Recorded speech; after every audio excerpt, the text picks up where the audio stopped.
Bonjour, la Bible dit dans Ézéchiel 15 au verset 8, « Je ferai du pays un désert parce qu'ils ont été infidèles, dit le Seigneur l'Éternel. » On parle ici d'infidélité parce que la relation qu'il y a entre Dieu et l'Église et les chrétiens, et c'était le cas avec Israël, c'est une relation en fait d'amour.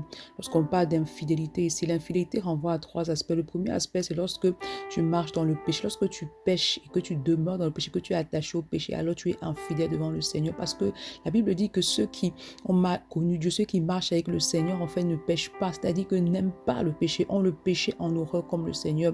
Le deuxième aspect, lorsque tu es infidèle par rapport à l'œuvre que le Seigneur t'a confiée, lorsque Dieu te donne quelque chose, est-ce que tu es fidèle dans l'œuvre qu'il t'a confiée? Le troisième aspect, c'est l'infidélité dans le cœur. Est-ce qu'il y a autre chose que Dieu qui est dans ton cœur? Est-ce que tu as placé autre chose à la place que Dieu occupait dans ton cœur? Il est important que tu demeures fidèle au Seigneur parce que si tu n'es pas fidèle, alors tu attires dans ta vie la sécheresse, tu attires dans ta vie le désert, tu attires dans ta vie les problèmes. Pourquoi? Parce que tu ouvres la porte à l'ennemi. Comment demeurer fidèle dans ces trois aspects? Tu dois manifester l'amour pour Dieu, tu dois développer un amour fort pour le Seigneur.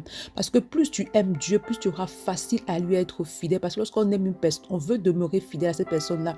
Donc développe l'amour de Dieu. Tu dois demander au Saint-Esprit de déverser en toi l'amour pour Dieu, car cela va t'aider à demeurer fidèle en tous les aspects. Bonne journée. Shalom.